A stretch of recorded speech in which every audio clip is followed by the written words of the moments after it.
Irana. Mon co-auteur Sylvain Petit et moi-même, Vincent Dropsy, avons choisi de nous focaliser cette fois sur les nouvelles routes de la soie, en anglais Belt and Road Initiative, d'où le titre, et cette focalisation sur un modèle quantitatif pour mesurer les effets de cette réforme, de ce projet, qui pourrait durer jusqu'à 2049, selon le président Xi. D'abord, j'aimerais revenir un petit peu sur le passé économique de la Chine pour vous démontrer nos motivations. Comme vous le voyez sur ce diagramme derrière moi, un économiste a retracé les puissances économiques depuis 2 millénaires et on voit très clairement que l'Inde et la Chine se partagent un peu le pouvoir, numéro 1, numéro 2, en puissance économique, au moins pour 15 siècles. Depuis, évidemment, la révolution industrielle, les choses ont beaucoup changé, mais il semblerait que la Chine revienne à sa place de numéro 1. Alors, hier, on a entendu M. Boniface nous dire que dans quelques années, la Chine deviendrait numéro 1, selon les prévisions économiques. En tout cas, les économistes, nous, on raisonne en parité de pouvoir d'achat, en anglais Purchasing Power Parity. Et à ce niveau-là, la Chine est déjà devant les États-Unis, mais c'est qu'un jugement, hein, si les prix étaient les mêmes en Chine et aux États-Unis depuis 2015. En tout cas, à quoi correspond cette croissance très forte de la Chine depuis maintenant quelques décennies? Eh bien, à son ouverture, ces réformes qu'ils ont menées à partir de 1978 et depuis donc 3 décennies.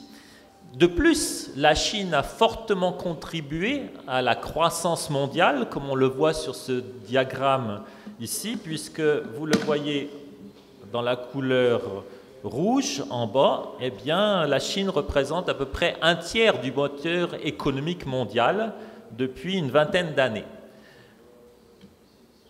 La Chine s'est ouverte également à travers diverses associations qu'elle a rejointes, en 1991 APEC, Asia-Pacific Economic Cooperation, en 2001 l'Organisation mondiale du commerce, World Trade Organization, en 2016 ensuite sa monnaie qui n'a pas vraiment beaucoup d'usage international est quand même devenue réserve de la monnaie du FMI, qu'on appelle Special Drawing Right, qui est un panier de monnaie internationale. Et donc on voit ici les efforts de la Chine pour s'internationaliser au niveau commercial, mais aussi au niveau monétaire. Cependant, la Chine a été laissée de côté, même par le président Obama, dans le partenariat transpacifique et que le président Trump d'ailleurs a abandonné. Et on pourrait se demander, mais ce n'est pas la question qui est posée dans notre exposé, dans notre présentation, mais on pourrait se poser la question, est-ce que le BRI, donc Belt and Road Initiative, les nouvelles routes de la soie, ce projet, n'est-il pas une réaction contre cette politique américaine de containment peut-être? Deuxièmement, est-ce qu'on pourrait se poser également la question, auquel nous ne répondons pas, nous ne sommes pas du tout des spécialistes, hein, nous l'avouons, de géostratégie, mais est-ce que la stratégie de l'Indo-Pacifique serait peut-être une réaction justement aux nouvelles routes de la soie? Je n'y répondrai pas, je laisse d'autres beaucoup plus compétents que nous y répondre. En tout cas, notre propos ici, c'est quand même de mesurer les effets potentiels du projet des nouvelles routes de la soie qui a débuté en 2013. Le but de ce projet, c'était d'augmenter, d'améliorer le commerce entre la Chine et le reste du monde et évidemment la coopération sous diverses formes, ce qu'on a vu dans l'exposé précédent. Et pour cela, il y a plusieurs corridors, mais 2 types de corridors principaux, d'où le titre Belt and Road Initiative, les corridors terrestres, c'est The Belt, et les corridors maritimes, c'est The Road. Alors pourquoi on a utilisé le chemin pour les corridors maritimes, je l'ignore honnêtement, mais en tout cas voilà. Vous voyez donc une carte avec ces corridors terrestres ici, jusqu'à l'Europe, et les corridors maritimes, voilà. qui seront peut-être en concurrence d'ailleurs avec les stratégies Indo-Pacifique. En tout cas, l'objectif principal de ce projet, c'est donc de réduire le temps et le coût de transport des marchandises qui sont exportées et importées. Et le président Xi a dit avant 2049, ce serait bien. Donc c'est un méga projet qui durera beaucoup de temps. Et les autres objectifs, je passe très rapidement là-dessus, évidemment, c'est donner des opportunités aux entreprises chinoises d'aller faire non pas que du commerce, mais aussi du business et des prêts en particulier, et également augmenter la visibilité de la monnaie chinoise, obtenir évidemment des sources d'énergie dans d'autres pays, et puis développer des infrastructures, la croissance, qui bénéficierait non pas seulement aux pays concernés, mais également à la Chine en retour. Un peu comme un plan Marshall, mais j'aime pas trop cette comparaison. Alors il y a eu plusieurs études qui ont été faites, notamment l'étude de la Banque mondiale, qui date simplement de juin 2019, donc très récente étude, qui nous dit que le long de ces routes, du moins la route terrestre, il y a environ 70 pays. Et que le commerce actuel entre tous ces pays représente quand même 40% des exportations mondiales et 35% des investissements directs à l'étranger, Foreign Direct Investment. Alors, le coût du projet est estimé, mais de façon très floue, parce que le projet n'est pas encore très clair, à entre 150 et 300 milliards de dollars. Mais en fait, c'est peut-être presque une goutte d'eau comparée au sujet précédent, c'est-à-dire les prêts directs ou indirects de la Chine et plus tard peut-être de banques chinoises à tous ces pays. Alors les opportunités, eh bien, comme je l'ai indiqué, c'est de réduire le temps et le coût et donc augmenter évidemment le commerce et donc la croissance et donc réduire la pauvreté.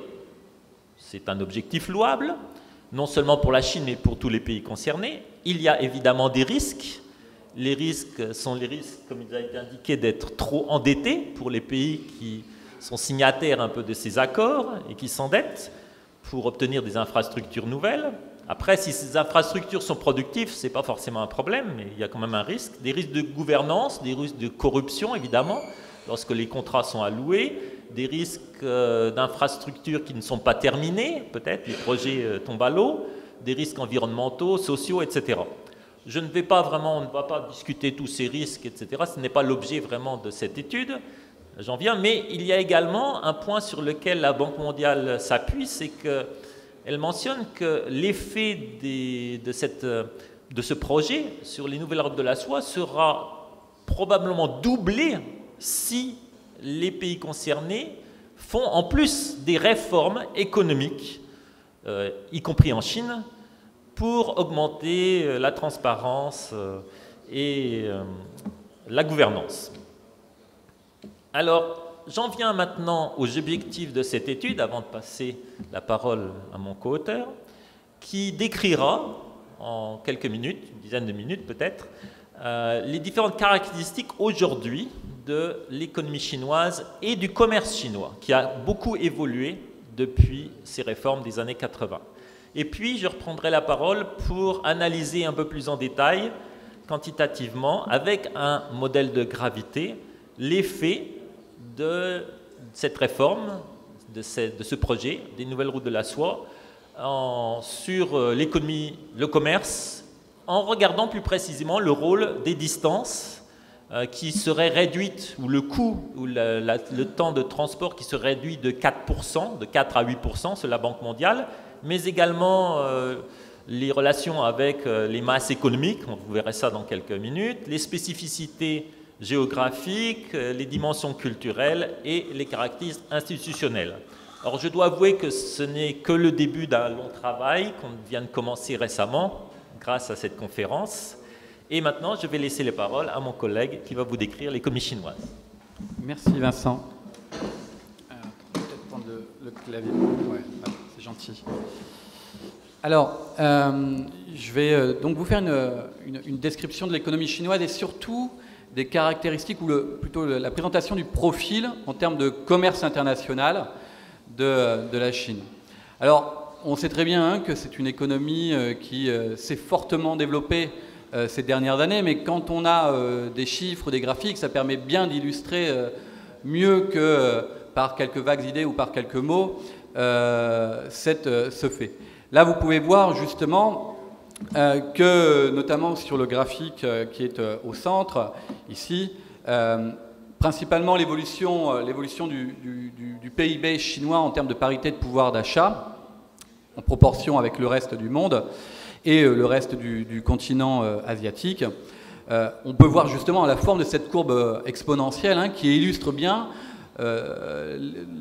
l'évolution, on va dire, de masse de cette économie-là en termes de croissance économique. C'est-à-dire que là, en termes de machines de production, on a vraiment eu un essor très fort. Mais à côté de cela, ce n'a pas été une économie qui s'est simplement développée d'un point de vue de masse, mais on voit bien aussi un niveau de vie qui a très nettement augmenté aussi sur la période entre 1960 et 2007, puisque le graphique de droite vous illustre justement l'évolution du PIB par habitant. Et là, vous voyez aussi nettement l'évolution qu'il y a eu en Chine. Ça vous permet de bien voir que cette évolution, ce développement économique a été répercuté aussi au niveau individuel. Alors, d'un point de vue commercial, à partir de la moitié des années 80, avec notamment les réformes importantes qu'avait entamées la Chine, on voit cette très forte ouverture de la Chine vers le reste du monde d'un point de vue commercial. Vous pouvez voir sur ce premier graphique qui illustre en fait un degré d'ouverture de la Chine par rapport à son niveau de PIB qui a fortement évolué sur cette période-là, et notamment sur la question des biens manufacturés, qui est généralement une caractéristique des pays qui se développent et qui sont en phase de développement économique. En termes d'échanges, sur ces deux courbes-là, vous pouvez voir l'évolution des exportations et des importations chinoises. Alors, premier point, la Chine a très nettement eu une forte croissance de ses exportations. En 2017, 11% des exportations mondiales étaient des exportations en provenance de la Chine. Mais à côté, si la Chine est capable de produire de plus en plus et d'exporter de plus en plus, elle a aussi des besoins de consommation, notamment pour les produits qu'elle n'est pas capable de produire elle-même, ou en tout cas qu'elle n'a pas, on va dire, ce que nous, les économistes, nous appelons des avantages comparatifs. Et c'est pour ça qu'elle a aussi un niveau d'importation extrêmement élevé à côté, puisque environ 9% des importations mondiales vont vers l'économie chinoise. Alors, fort niveau d'exportation, fort niveau d'importation, et une balance commerciale excédentaire, très nettement excédentaire au début des années 2000, qui a eu une tendance à se réduire, mais qui est toujours quand même caractérisée par cet excédent. Alors, avec qui commerce la Chine et quels sont les types de produits qu'elle commerce? Justement, ce qui est assez remarquable, c'est qu'à partir du moment où elle a entamé ses réformes et son ouverture commerciale avec le reste du monde, elle a augmenté énormément ses exportations, surtout vers les pays européens et vers les États-Unis et l'Amérique du Nord. Et en importation, généralement, elle a tendance à aller chercher des produits vers ses propres voisins, en tout cas des pays du continent asiatique. Alors, là aussi, sur ce graphique-là, vous voyez un petit peu l'évolution du commerce qu'il y a eu. C'est à partir de ce moment-là, donc à partir d'ici, vers 1987, on voit réellement les effets du changement de l'économie chinoise. Très caractérisée au début par le fait qu'elle exportait des biens agricoles, agroalimentaires, et donc avec une économie basée, ce que nous appelons l'économie primaire. Et bien, au fur et à mesure, cette économie primaire, elle s'est réduite comme peau de chagrin, et en fait a arrêté de se spécialiser dans ces secteurs-là pour de plus en plus, justement, se spécialiser et exporter des biens manufacturés, voire, donc notamment le textile, voire des éléments comme des produits mécaniques, électroniques, etc. Et à côté, en termes d'importation, elle conserve, cette économie, un besoin de consommation diversifiée et donc justement importe vraiment différents types de biens. Alors, les éléments qui vont suivre sont justement là très intéressants puisque vous voyez l'évolution de la spécialisation de la Chine. Quand un pays a une tendance à se spécialiser, nous, les économistes, nous utilisons le terme souvent d'avantage comparatif. L'avantage comparatif, ça veut dire qu'elle est relativement meilleure dans un secteur par rapport à ses autres secteurs et à ses partenaires commerciaux. Vous voyez cette courbe en bleu qui représente en fait les biens manufacturés. Et bien justement, à partir de cette moitié des années 80, il y a eu un véritable phénomène de montée en puissance de la spécialisation chinoise, on va dire donc dans l'économie industrielle, dans les biens industriels, et qui a ensuite poursuivi cette courbe vers d'importantes valeurs, ce qui illustre bien justement cette spécialisation accrue à partir du milieu des années 80 de la Chine dans les biens industriels et dans les biens manufacturés. Alors, principalement, là on ne voit pas très bien, mais je vais me permettre donc de vous donner quelques éléments. Son économie, son niveau d'avantage comparatif concerne surtout des secteurs, notamment comme le secteur du textile, comme le secteur des équipements informatiques, des équipements de télécommunications. Et le dernier élément qui me semblait très intéressant aussi à vous présenter, c'est le fait que la Chine, quand elle commerce avec ses partenaires, elle a une tendance d'avoir ce que l'on appelle des échanges univoques. Alors, échange univoque, ça veut dire que, en réalité, soit elle exporte, soit elle importe. Il y a assez peu de commerce croisé, finalement, assez équilibré avec ses partenaires commerciaux. Donc là, cette partie-là, le one-way trade, hein, ça signifie commerce univoque. Le commerce univoque, les économistes pensent qu'on est en situation de commerce univoque lorsque, si on compare le flux minoritaire à un flux majoritaire, ce flux minoritaire représente moins de 10% de ce flux majoritaire. Donc là, on voit très nettement vraiment cette volonté d'avoir ce commerce univoque avec ses partenaires. Et quand la Chine a un commerce de type croisé avec des partenaires commerciaux, ça cache en réalité quand même des besoins réciproques dans le sens où en réalité elle a eu tendance à se spécialiser dans les biens ici en rouge que l'on appelle de type bas de gamme, c'est-à-dire qu'elle produit des biens à niveau de qualité inférieur à ce que produit le reste du monde, et à l'inverse, puisqu'elle produit, qu'elle est spécialisée plutôt dans le bas de gamme, elle a eu notamment à partir des années 2000 une tendance à importer beaucoup de produits d'un niveau de gamme élevé, justement ce qui illustre une consommation qui a évolué en Chine et le fait qu'ils vont chercher ailleurs ce qu'ils ne produisent pas eux-mêmes.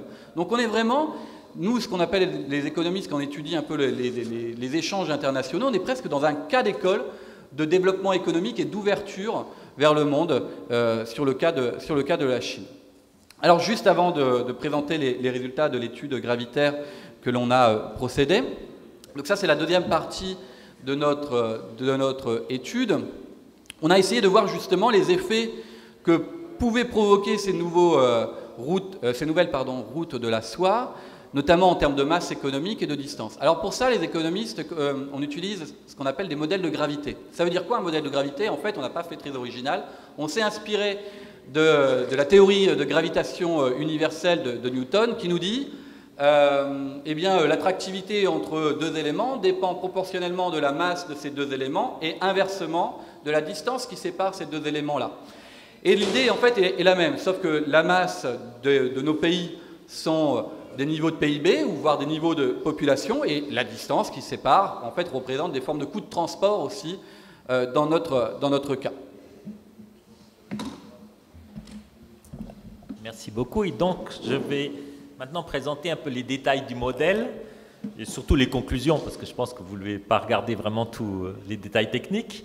Alors, c'est simplement une régression avec une variable dépendante qu'on va analyser, prédire, qui sont ici simplement les flux bilatéraux du commerce, les échanges commerciaux d'un pays vers un autre.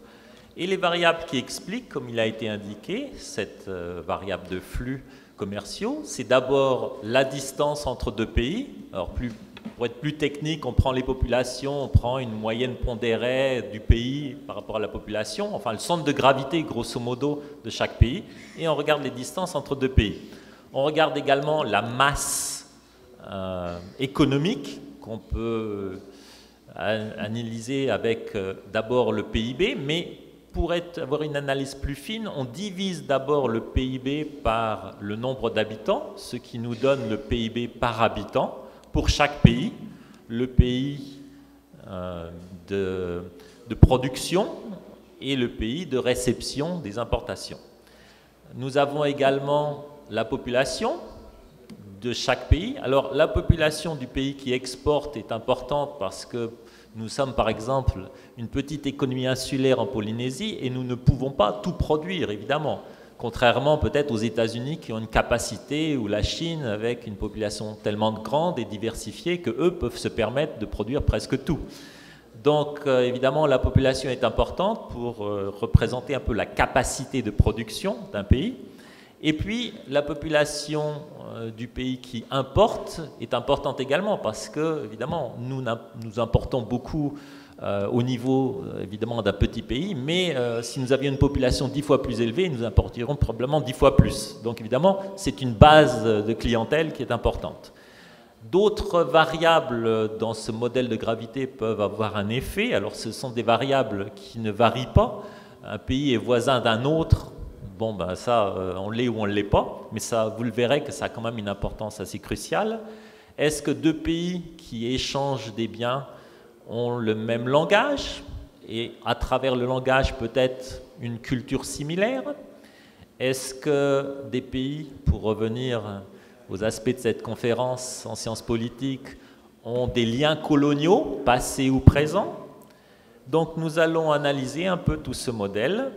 Alors je passe sur les petits détails techniques. C'est un échantillon qui est basé sur une base de données du CEPI, sur 2 siècles en fait d'échanges commerciaux et 40 000 paires de pays. Mais nous avons réduit ça tout simplement à cause de l'histoire aux 20 dernières années, entre 1994, 2004 et 2014, pour prendre ces 3 années-là à cause de problèmes économétriques, de non-stationnarité, etc.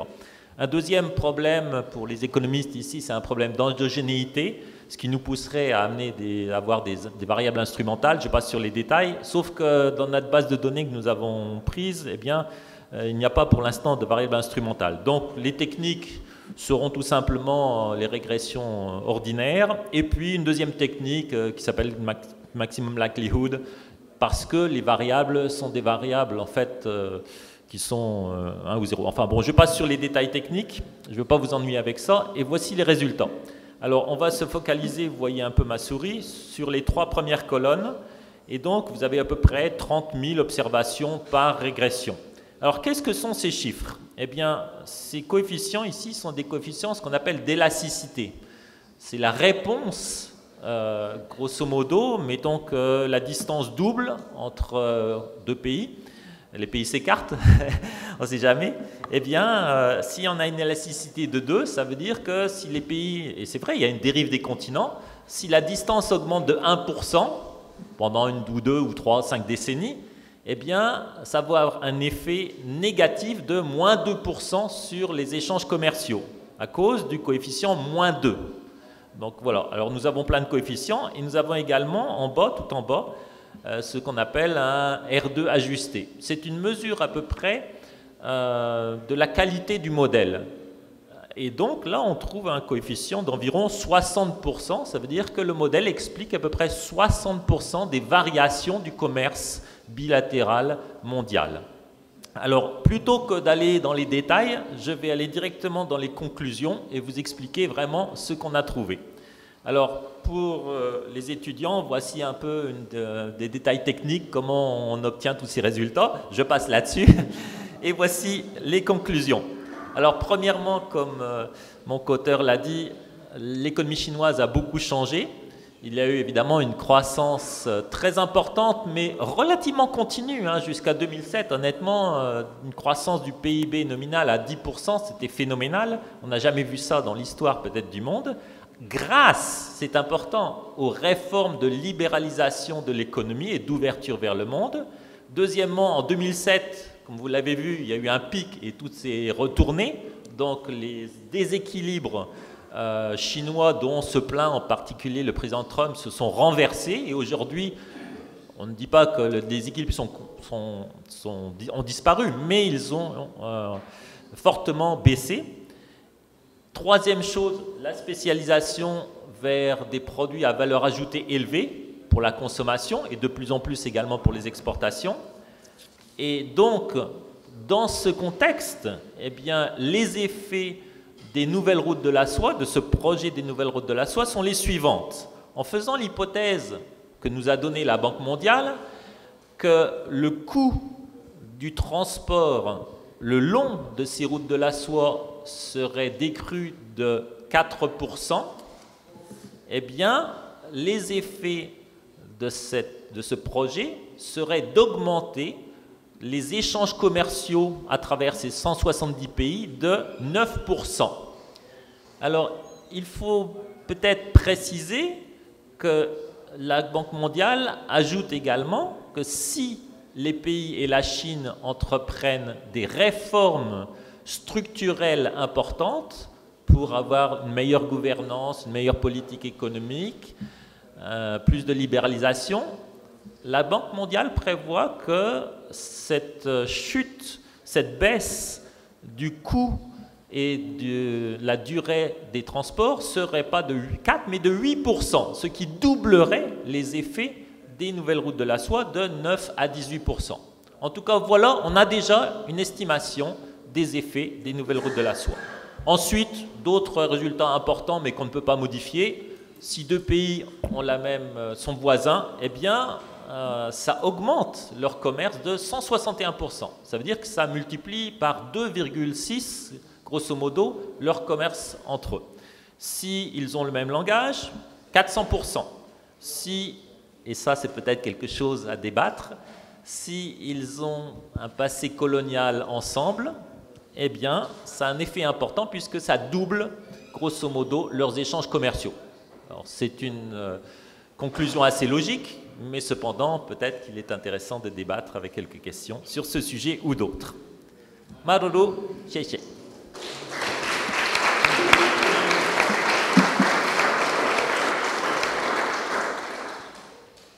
Merci aux intervenants.